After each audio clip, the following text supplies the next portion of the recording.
నిన్న మనం చెప్పుకున్న క్లాస్ మాడ్యూల్ 3 కంప్లీట్ అయిపోయింది. మాడ్యూల్ 3లో మనం ఏం చెప్పుకున్నామంటే స్కానింగ్ కోసం చెప్పుకున్నాం. స్కానింగ్ ఎన్ని రకాలు అంటే స్కానింగ్ ఈజ్ ఆఫ్ 3 టైప్స్. ఫస్ట్ది నెట్వర్క్ స్కానింగ్, సెకండ్ది పోర్ట్ స్కానింగ్, థర్డ్ది వల్నరబిలిటీ అనాలిసిస్.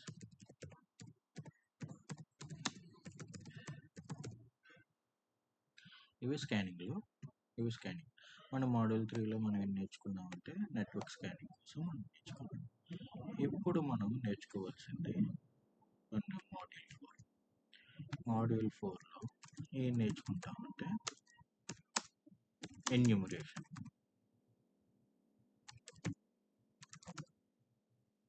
ఎన్యూమరేషన్ కోసం నేర్చుకుంటాం. ఎన్యూమరేషన్ అంటే ఏంటి అంటే ఎన్యూమరేషన్ ఏం చేస్తుంది? ఎన్యూమరేషన్ అంటే ఏంటి అంటే gathering information, like very specific for finding the information. మనం ఏం చేసినా మనం టార్గెట్ తాలూకా ఇన్ఫర్మేషన్ని గ్యాదర్ చేయాలి. అది ఎంత యాక్యురేట్గా ఉండాలి అనేది ఎన్యూమరేషన్లో మనం తెలుసుకుంటాం. ఇప్పుడు ఈ ఎన్యూమరేషన్ తాలూకా డెఫినేషన్ రాస్తాను. అది సింపుల్గానే ఉంటుంది. Enumeration is a process is being very specific for finding information.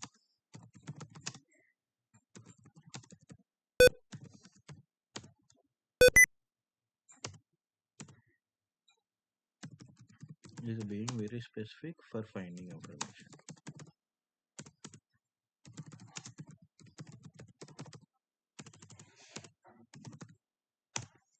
ఇది ఎన్యూమరేషన్ అంటే ఇందులో మనకి ఆ టార్గెట్ తాలూకా ఇన్ఫర్మేషన్ అనేది చాలా స్పెసిఫిక్గా ఉండాలి. అందుకు దీన్ని మాడ్యూల్ 4 ఈజ్ ఎన్యూమరేషన్. అంటే మీరు అడగవచ్చు, స్కానింగ్లో 3 టైప్స్ అన్నారు, నెట్వర్క్ స్కానింగ్ అన్నారు, పోర్ట్ స్కానింగ్ అన్నారు, వల్నరబిలిటీ అనాలిసిస్ అన్నారు. మాడ్యూల్ 3లో నెట్వర్క్ స్కానింగ్లో మన angry IP scanner, advanced IP scanner అవి చూసాము, ఫింగ్ అనేది చూసాము. మరి మాడ్యూల్ 4 ఇప్పుడు ఎన్యూమరేషన్ అన్నారు. మాడ్యూల్ 3 చెప్పేటప్పుడు పోర్ట్ స్కానింగ్ ఈజ్ మాడ్యూల్ 4 అంటున్నారు. మరి ఇప్పుడు ఎన్యూమరేషన్ అంటున్నారు. ఏంటి అని మీకు కొంచెం కన్ఫ్యూషన్ అయ్యింది. కానీ మాడ్యూల్ 4లో మనం చేస్తుంది పోర్ట్ స్కానింగ్. దానికే ఇంకో పేరు ఏంటంటే ఎన్యూమరేషన్. ఇప్పుడు పోర్ట్స్ అంటే ఏంటి అంటే, ఇప్పుడు ఫర్ ఎగ్జాంపుల్ మనం ఒక మూవీ చూడాలనుకుంటున్నాం. ఆ మూవీ ఒక ప్లేయర్లో ప్లే చేయాలనుకుంటున్నాం. ఫర్ ఎగ్జాంపుల్ మన దగ్గర బోల్డ్ అని అప్లికేషన్స్ అని ఉంటాయి కదా, ఎంఎక్స్ ప్లేయర్ అని, విఎల్సి మీడియా ప్లేయర్ అని, విన్యాంప్ అని, తర్వాత విండోస్ మీడియా ప్లేయర్ అని, అలాగా నంబర్ ఆఫ్ ప్లేయర్స్ అనేవి ఉంటాయి డిఫరెంట్ ఎక్స్టెన్షన్స్తో పాటు. మనం for example VLC media player అనుకున్నాం. ఈ విఎల్సి మీడియా ప్లేయర్లో మనం మూవీ అనేది ఓపెన్ చేసి చూస్తాం. ఇక్కడ ఓపెన్ అనేది ఉన్నది కదా, ప్రతి అప్లికేషన్కి ఓపెన్ పోర్ట్ ఉంటుంది, క్లోజ్ పోర్ట్ ఉంటుంది. ఓపెన్ ఇన్ ది సెన్స్ మనం ఓపెన్ చేసి చూస్తున్నాం. మళ్ళీ మనం ఎప్పుడు అది క్లోజ్ చేస్తాం? Cross button, VLC media player దగ్గర క్రాస్ బటన్ క్లిక్ చేస్తే అది క్లోజ్ అయిపోతుంది. దాన్ని క్లోజ్ పోర్ట్ అంటారు. మీకు అర్థమైందని అనుకో. మీకు ఇంకో ఎగ్జాంపుల్, ఇప్పుడు ఒక ఆర్గనైజేషన్ ఉంది. ఆ ఆర్గనైజేషన్లో సో మెనీ ఎంప్లాయీస్ ఉంటారు. అందరికీ అడ్మిన్ రైట్స్ అనేది ఇవ్వరు కదా. ఎవరైతే ల్యాప్టాప్లు చూసుకుంటారో వాళ్ళకు ఉంటుంది, ఎవరైతే హార్డ్వేర్ నెట్వర్కింగ్ చూసుకుంటారో వాళ్ళకు ఉంటుంది కొంత అడ్మిన్ రైట్స్. అంతేగాని డెవలపర్కి ఎందుకు అడ్మిన్ రైట్స్, టెస్టర్కి ఎందుకు అడ్మిన్ రైట్స్? వాళ్ళు కొన్ని పోర్ట్స్ మాత్రమే యూజ్ చేయాలి. కొన్ని పోర్ట్స్ బ్లాక్లో ఉంటాయి, కావాలని బ్లాక్ చేస్తారు. దీనికన్నా ముందు మనం తెలుసుకోవాల్సింది ఏంటంటే ఒక 2 టాపిక్స్ ఉంటాయి. ఒకటి ఇంట్రానెట్, ఇంకోటి ఇంటర్నెట్. ఈ రెండు చూడడానికి ఒకేలాగా ఉంటాయి, కానీ డిఫరెన్స్ ఉన్నది. ఇంట్రానెట్ అంటే విత్ ఇన్ ద ఆర్గనైజేషన్. మీకు ఇంకా సింప్లిఫైడ్ వేలో చెప్పాలి అంటే, ఇప్పుడు మీరు మీ ఇంట్లో వైఫై ఉంది, అది ఏదైనా కావచ్చు. నేను అంటుంది మొబైల్ డేటా కోసం కాదు, ఈజీ లైన్ కోసం నేను మాట్లాడుతున్నాను. మీరు మోడమ్ పెట్టుకున్నారు, మోడమ్ అది మోడమ్ అయినా కావచ్చు, ఏ కంపెనీదైనా కావచ్చు. మీరు ఐఎస్పి ప్రొవైడర్ దగ్గర నుంచి మీరు నెట్వర్క్ అనేది తీసుకున్నారు. ఐఎస్పి ప్రొవైడర్ ఎవరైనా కావచ్చు, యాక్ట్ అయినా కావచ్చు, టాటా అయినా కావచ్చు, జియో అయినా కావచ్చు, ఎయిర్టెల్ అయినా కావచ్చు, లోకల్ వెండర్స్ అయినా కావచ్చు. మీరు తీసుకున్నారు. మీరు ఒక కంపెనీకి మీ డాక్యుమెంట్స్ అనేది పంపించాలనుకుంటున్నారు. డాక్యుమెంట్స్ ఇన్ ది సెన్స్ మీ సర్టిఫికేట్స్, సాఫ్ట్ కాపీస్ అనేది పంపించాలనుకుంటున్నారు. ఈలోపు మీ ఇంట్లో వాళ్ళు ఈ షాప్కి వెళ్ళి పలాంటి తీసుకురా అని అన్నారు. మీరు సరేనని చెప్పేసి మీరు మొబైల్ తీసుకొని ఆ డాక్యుమెంట్స్ అన్నీ చేసి, మీరు బాడీ టైప్ చేసి, మీరు గేట్ తీసుకొని అలా మీరు షాప్కి వెళ్ళి మీరు సెండ్ కొట్టి మీరు అలా షాప్కి వెళ్ళి చూసారు. చూస్తే ఏమైంది? మీరేమనుకుంటారు? నా మెయిల్ కంపెనీకి వెళ్ళిపోయిందని అనుకుంటారు, కానీ వెళ్దాం. ఎందుకు వెళ్దాం అంటే మీరు అవుట్ ఆఫ్ రేంజ్కి వెళ్ళిపోయారు. మళ్ళీ మీరు విత్ ఇన్ ద రేంజ్కి వస్తేనే మీకు ఆ మెయిల్ అనేది సెండ్ అవుతుంది. ఆ విత్ ఇన్ ద రేంజ్ అంటే మీరు వైఫైకి ఒక 10 మీటర్స్ రేంజ్ ఉంటుంది. ఆ 10 మీటర్స్ రేంజ్లోకి మీరు వస్తేనే మీకు ఆ మెయిల్ అనేది మీకు కంపెనీకి పాపులేట్ అవుతుంది. This is called internet. ఇంకా మీకు సింప్లిఫైడ్ వేగా చెప్పాలి అంటే, మీరు ఒక ఆర్గనైజేషన్లో పనిచేస్తున్నారు. ఫర్ ఎగ్జాంపుల్ మీరు ఒక టీసీఎస్ ఎంప్లాయీ అనుకున్నారు. టీసీఎస్ ఎంప్లాయీకి కోవిడ్ టైంలో ప్రతి కంపెనీ వాడు కోవిడ్ టైంలో వర్క్ ఫ్రమ్ హోమ్ ఆప్షన్ అనేది ఇచ్చారు. మరి ఒక్కొక్క కంపెనీలో బోల్డ్ అన్ని ప్రాసెసర్లు ఉంటాయి, 24/7 ప్రాసెసర్స్ ఉంటాయి. మరి వాళ్ళకి ఎలా మీరు ఎలా ఇంజనీర్స్ ప్రొడక్టివిటీ ఇచ్చారు కంపెనీకి అంటే, కంపెనీ వాళ్ళు ఒక విపిఎన్ అనేది సెట్ చేసుకుంటారు. VPN is nothing but virtual private network. అంటే మీ ఏ ఆర్గనైజేషన్లోనైనా మీరు పనిచేయండి, మీకు వాళ్ళు ఆ ఆర్గనైజేషన్ తాలూకా కొన్ని యాప్స్ ఉంటాయి, లేకపోతే కొన్ని ఈమెయిల్స్ ఉంటాయి. ఫర్ ఎగ్జాంపుల్ అవుట్లుక్ లాగా. అవుట్లుక్ మీరు పర్సనల్గా యూజ్ చేయొచ్చు, కంపెనీది యూజ్ చేయొచ్చు. అవుట్లుక్ లాగా మీకు ఉంటుంది. అవుట్లుక్ అంటే వాడు తగ్గట్టుగా వాడు మూవ్ చేసుకున్నది. ఆ అవుట్లుక్ అనేది మీరు బయట కంపెనీ నుంచి బయటకు వచ్చిన తర్వాత మీకు ఓపెన్ అవ్వదు. లేకపోతే అప్లికేషన్స్ కానీ మీకు ఓపెన్ అవ్వ, కంపెనీలో వాడుతున్న అప్లికేషన్స్ మీకు ఓపెన్ అవ్వ బయట in the sense out side of the కంపెనీలో ఓపెన్ అవ్వాలి అంటే మీరు ఏం చేయాలి? మీరు కంపెనీ తాలూకా విపిఎన్కి కనెక్ట్ అయిన తర్వాతే మీకు open. That is called intranet. Intranet అంటే within the organization. Intranet అంటే నువ్వు any application you can access within the organization. అది ఇంట్రానెట్.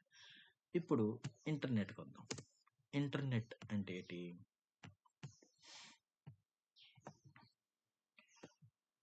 ఇంటర్నెట్లో మనం ఏమని చూసాం? విత్ ఇన్ ద ఆర్గనైజేషన్లో మాత్రమే మనం అప్లికేషన్స్ అనేది యూస్ చేస్తూ ఉంటాం. అదే ఇంటర్నెట్లో గ్లోబల్లీ. అంటే ఇప్పుడు మీకు ఒక సింపుల్ ఎగ్జాంపుల్ అనేది చెప్తాను. ఇప్పుడు నా ఫ్రెండ్ ఒకడు కెనడాలో ఉన్నాడు. మా స్కూల్ ఫ్రెండ్స్ కెనడాలో ఉన్నాడు ఒకడు, అబుదాబిలో ఉన్నాడు ఒకడు, ఇంకోడు ఫ్రాన్స్లో ఉన్నాడు, నేనేమో ఇండియాలో. మేము నలుగురం వీడియో కాల్ మాట్లాడుకోవాలనుకుంటున్నాం. వీడియో కాల్ మాట్లాడుకోవడానికి బోల్డ్ అన్ని యాప్స్ వచ్చాయి కదా, గూగుల్ మీట్ అని, టీమ్స్ అని, వాట్సాప్ అని, ఫేస్బుక్ అని, ఇన్స్టాగ్రామ్ అని, ఇవన్నీ వచ్చాయి కదా. అలాగే నేను మాట్లాడుకోవాలనుకున్నాను. మరి నేను ఇండియాలో ఉన్నాను. వాళ్ళు యూఎస్‌లోని ఒకడు యూఎస్‌లో ఉన్నాడు. ఒకడు ఫ్రాన్స్‌లో ఉన్నాడు. ఒకడు అబుదాబిలో ఉన్నాడు. మరి వాళ్ళెలా కనెక్ట్ అవుతారు? వాళ్ళు కనెక్ట్ అయ్యేది త్రూ ఇంటర్నెట్టే. నేను వాళ్ళతో మాట్లాడగలుగుతున్నాను అంటే, నా ఇంటర్నెట్ అనేది వాళ్ళకి కనెక్ట్ అవుతుంది కాబట్టి, అంటే కనెక్ట్ అవుతుంది అంటే వాళ్ళకి రెస్పాన్స్ వస్తుంది కాబట్టి, నేను వాళ్ళకి సెండ్ రిక్వెస్ట్ పెడితే వాళ్ళు నాకు రెస్పాన్స్ ఇస్తున్నారు కాబట్టి, నేను వాళ్ళకి కనెక్ట్ అయ్యి నేను మాట్లాడుకుంటాను.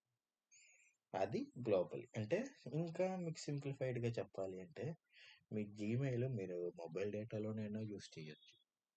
మీరు వైఫైలోనైనా యూజ్ చేయొచ్చు. అర్థమైందా? అంటే మీ Gmail account is globally opened on any of the network. All over the వరల్డ్‌లో మీ జీమెయిల్ అకౌంట్ అనేది ఓపెన్.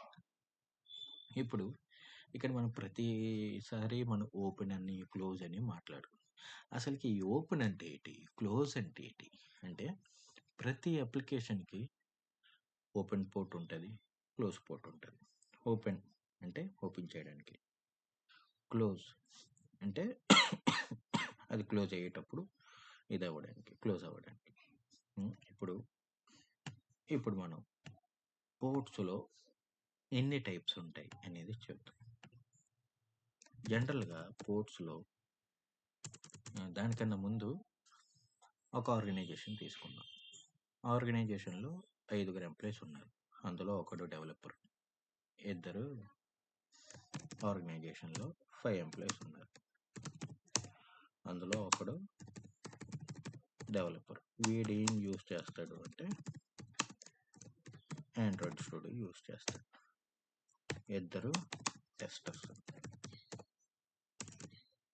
వీళ్ళు ఏం యూజ్ చేస్తారంటే జీరా, ఎక్సెల్, క్రోమ్ బ్రౌజర్. ఇద్దరు సైబర్ అనలిస్ట్ అనుకున్నాం. వీళ్ళు అన్ని అప్లికేషన్స్ యూజ్ చేస్తారు అనుకున్నాం. ఇప్పుడు ఇందులో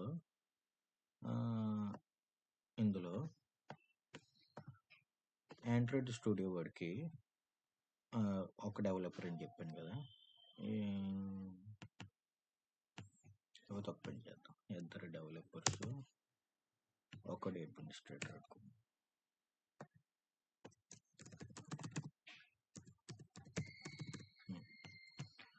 ఇప్పుడు ఆండ్రాయిడ్ స్టూడియో ఇద్దరు డెవలపర్స్ కదా. ఇప్పుడు ఒక అడ్మినిస్ట్రేటర్ ఉన్నాడు. అడ్మినిస్ట్రేటర్కి ఆల్ ప్రివిలేజెస్ ఉంటాయి. అంటే అన్నీ వాడు యాక్సెస్ చేయగలడు. ఇప్పుడు ఈ అడ్మినిస్ట్రేటరే ఈ డెవలపర్కి ఏ పోర్ట్స్ ఓపెన్లో ఉండాలి, ఏ పోర్ట్స్ బ్లాక్లో ఉండాలి అనేది చూసుకుంటాడు. ఇప్పుడు ఈ ఎంప్లాయీ ఈ ఆండ్రాయిడ్ స్టూడియో అది ఇద్దరు డెవలపర్స్ జాయిన్ అయ్యారు కొత్తగా. వాళ్ళకి ల్యాప్టాప్ అనేది అసైన్ చేయాలి. వాళ్ళు డెసిగ్నేషన్ బట్టి వాళ్ళు దీన్ని బట్టి ఏది ఓపెన్ చేయాలి, ఏది క్లోజ్, ఏది బ్లాక్లో పెట్టుకోవాలి అనేది అడ్మినిస్ట్రేటర్కి ఒక మెయిల్ అనేది వస్తుంది. ఆ మెయిల్ ప్రకారం ఈ 2 డెవలపర్స్కి ఆ పోర్ట్స్ మాత్రమే ఓపెన్లో ఉంచుతారు. అంటే దాని అర్థం ఏంటంటే ఈ డెవలపర్కి కావాల్సింది ఆండ్రాయిడ్ స్టూడియో మాత్రమే. ఆ ఒక్క పోర్ట్ ఓపెన్ అయితే చాలు. వాడికెందుకు జీరా, వాడికెందుకు ఎక్సెల్, డెవలపర్కి ఎందుకు ఎక్సెల్, డెవలపర్కి ఎందుకు క్రోమ్, డెవలపర్కి ఎందుకు జీమెయిల్, డెవలపర్కి ఎందుకు చాట్ జీపీటీ. అందుకు అవన్నీ ఓపెన్ అవ్వకుండా బ్లాక్లో పెడతారు అడ్మినిస్ట్రేటర్. ఇప్పుడు టెస్టర్కి వద్దాం. ఇద్దరు టెస్టర్స్ అని చెప్పాను. వాళ్ళు ఏటేటి అప్లికేషన్స్ యూస్ చేస్తారు? జీరా, ఎక్సెల్, క్రోమ్ అనుకుందాం. క్రోమ్లోనే జీరా కూడా ఓపెన్ అవుతుంది. అంటే వీడికి కావాల్సింది ఎక్సెల్, క్రోమ్ మాత్రమే. విండోస్ ఎక్సెల్, క్రోమ్ మాత్రమే. Microsoft Excel, not Windows Excel. Microsoft Excel, Chrome మాత్రమే. ఈ టెస్టర్స్కి ఆండ్రాయిడ్ స్టూడియోతో సంబంధం లేదు. ఆండ్రాయిడ్ స్టూడియో ఓపెన్ చేయాలన్నా వాళ్ళకి ఓపెన్ అవ్వదు. వాళ్ళకి బ్లాక్డ్ అని వస్తుంది. అది ఎవరు సెట్ చేస్తారు అంటే ఈ అడ్మినిస్ట్రేటర్ అనేవాడు సెట్ చేస్తాడనమాట. అది అంటే దీని ప్రకారంగా మనం ఏం మనం చెప్పాలనుకుంటుంది ఏంటంటే పోర్ట్స్ 3 టైప్స్. అవి ఏంట్రా అంటే ఓపెన్, ఫిల్టర్డ్, క్లోజ్డ్. ఇక్కడ మీకు 2 డెవలపర్స్కి ఆండ్రాయిడ్ స్టూడియో అని అన్నాడు. మిగతావన్నీ నేనేం చెప్పాను, ఎక్సెల్, క్రోమ్, యూట్యూబ్ అవన్నీ మీకు బ్లాకర్లో ఉంటాయి. అంటే అడ్మినిస్ట్రేటర్ అనేవాడు ఏం చేస్తాడు అంటే అవి ఓపెన్ అవ్వకుండా ఉండాలి. అది క్రోమ్ ఓపెన్ అవ్వకూడదు, నీకు ఇది యూట్యూబ్ ఓపెన్ అవ్వకూడదు అని అడ్మినిస్ట్రేటర్ ఏం చేస్తాడంటే వాటి తాలూకా పోర్ట్ నెంబర్స్ ఫిల్టర్లో పెడతాడు. ఫిల్టర్డ్ అంటే బ్లాక్డ్ అనమాట. ఫిల్టర్డ్ అంటే బ్లాక్డ్. ఈ బ్లాక్లో పెడితే వాళ్ళకి ఎప్పటికీ ఓపెన్ అవ్వదు. అంటే వాళ్ళ ఆర్గనైజేషన్లో ఉన్నంత కాలం, అంటే వాళ్ళ ల్యాప్టాప్ వాళ్ళ కంపెనీ ల్యాప్టాప్ యూస్ చేసినంతకాలం ఎక్సెల్ కానీ, క్రోమ్ కానీ, జీమెయిల్ కానీ, చాట్‌జిపిటి కానీ ఏవి ఓపెన్ అవ్వవు డెవలపర్స్కి. అవన్నీ ఫిల్టర్లో పెడతాడు. అంటే వాడికి ఏటి యూస్ చేస్తాడో అవి మాత్రమే ఓపెన్లో ఉంచి మిగతావన్నీ ఫిల్టర్లో పెట్టడం. ఎందుకు ఫిల్టర్లో పెడతారంటే ఏమో వీళ్ళ వల్ల కంపెనీ తాలూకు సెన్సిటివ్ ఇన్ఫర్మేషన్ బయటకు వెళ్ళిపోతే, కంపెనీ రెప్యుటేషన్ పోతే, వీళ్ళు ఒకవేళ మీరు అడ్మిన్ రైట్స్ ఇస్తే వాడు మెయిల్ పెట్టుకోడని, లేకపోతే అవి ఇంకెవరికైనా పంపించిందని గ్యారంటీ ఇవ్వలేం కదా. గ్యారంటీగా చెప్పలేం కదా వీడు లాయల్గా ఉంటాడు. ఎవరికి ఎప్పుడు ఎలాగా అనిపిస్తుందో మనం చెప్పలేం కదా. ఒక్కొక్క మైండ్ సెట్ ఒక్కొక్కరిది. అందుకు ముందు జాగ్రత్త చర్యగా ఆండ్రాయిడ్ స్టూడియో యూస్ చేసే వాళ్ళకి ఓన్లీ ఆండ్రాయిడ్ స్టూడియో పోర్ట్స్ మాత్రం ఓపెన్లో ఉంటాయి. మీరు అడగచ్చు, మరి బ్యాక్గ్రౌండ్లో జరిగిన కొన్ని బాగా బ్యాక్గ్రౌండ్లో జరుగుతాయి కదా అప్లికేషన్స్, మరి వాటికి ఏంటి అంటే ఆటోమేటిక్గా బ్యాక్గ్రౌండ్లో ఓపెన్ అవుతాయి కదా పోర్ట్స్. బ్యాక్గ్రౌండ్లో కొన్ని అప్లికేషన్స్ రన్ అవుతాయి. లైక్ లొకేషన్ బ్యాక్గ్రౌండ్లో రన్ అవుతుంది అంటే దానికి కూడా ఒక ఓపెన్ పోర్ట్ ఉంటుంది. అది ఎప్పుడు క్లోజ్ అవుతుంది అంటే మీరు ల్యాప్టాప్ కానీ మీ మొబైల్ కానీ టర్న్ ఆఫ్ చేసేటప్పుడు క్లోజ్ అవుతుంది. అది దాన్ని క్లోజ్ పోర్ట్.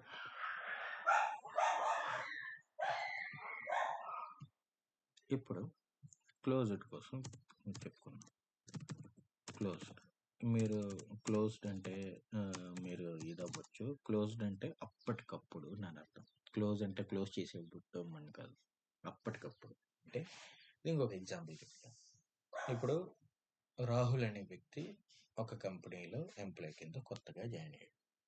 ఆ రాహుల్ అనే వ్యక్తి మేనేజర్కి చెప్పకుండా కాన్సిక్యూటివ్గా 5 days ఆఫీస్కి రాలేదు. ఆఫీస్కి రాకపోతే ఈ అప్పుడు అడ్మినిస్ట్రేటర్ మేనేజర్కి ఒక మెయిల్ అనేది షూట్ చేస్తాడు. ఎందుకు షూట్ చేస్తాడు అంటే ఈ రాహుల్ అనే వ్యక్తి 5 days నుంచి పంచిని ఇవ్వట్లేదు. అడ్మినిస్ట్రేటర్ అంటే మీరు ఇక్కడ అర్థం చేసుకోవాల్సింది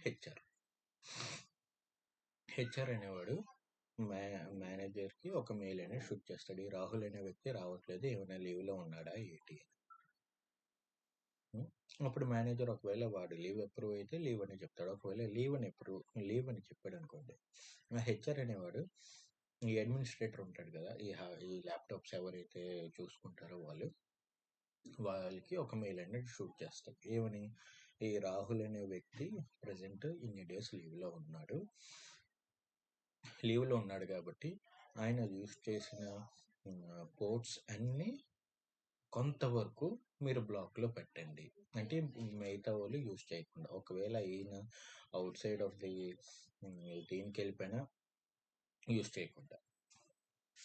అంటే కొన్ని ఆర్గనైజేషన్స్ ఉంటాయి, అవి ఏంటంటే మీ laptop only within the కంట్రీలోనే యూస్ చేయాలి. Outside of the country use చేస్తే అది మీకు అఫెన్స్. మీకు అది అఫెన్స్ కింద వచ్చి మీకు జాబ్ పోయే పరిస్థితి కూడా ఉంటుంది. ఇలాగే ఒక గవర్నమెంట్ అఫీషియల్ ఉన్నాడు.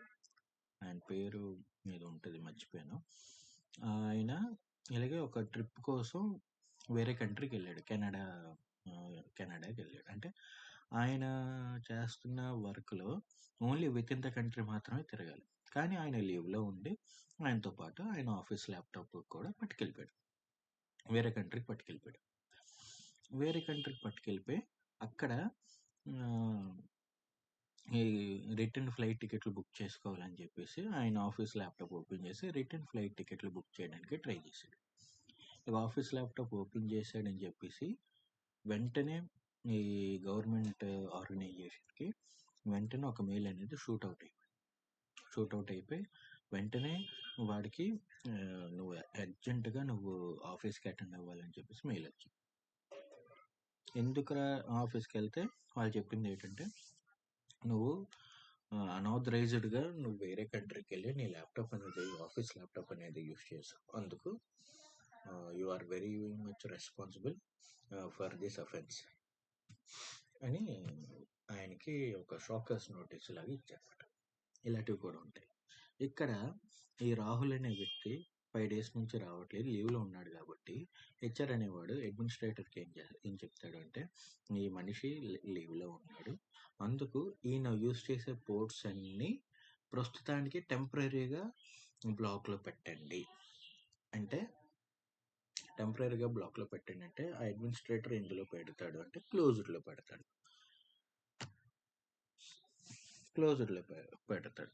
అంటే మనకేం అర్థం అవుతుంది దీని ప్రకారం, క్లోజ్డ్ అంటే ఫర్ టైం బీయింగ్ అని. ఇప్పుడు లాస్ట్ డేట్ ఓపెన్ అంటే మనకు తెలిసిందే, ఒక అప్లికేషన్ ఓపెన్ చేయడానికి యూస్ చేసే పోర్ట్.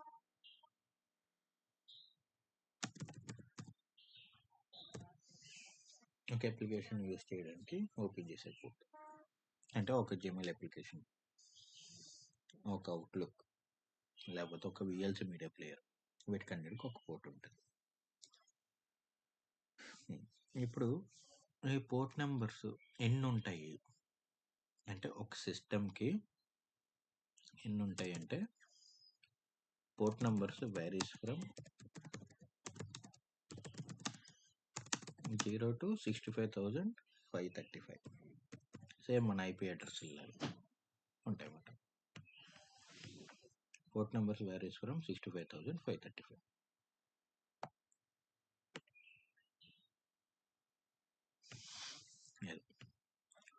మీరు ఈ పోర్ట్ నెంబర్స్కి కొంత బై హార్ట్ చేయడానికి ఉన్నది. ఈ రేపటి క్లాస్లో నేను ఏం చెప్తానంటే, ఈ ports, open ports, close post అనేది ఈ పోర్ట్స్ ఏ విధంగా మనం స్కాన్ చేయాలి, దానికి ఏదైనా టూల్ ఉందా, సమ్ ఇంపార్టెంట్ పోర్ట్ నెంబర్స్ అనేది నేను మీకు చెప్తాను. ఈ పోర్ట్ నెంబర్స్ అనేది ఖచ్చితంగా మనం అది బై హార్ట్ చేయాలి, తప్పదు. ఎందుకంటే మీరు ఒకవేళ ఈసీ కౌన్సిల్ ఎగ్జామ్ అనేది రాస్తున్నారు అంటే ఈ పోర్ట్ నెంబర్ ఖచ్చితంగా అడుగుతాడు.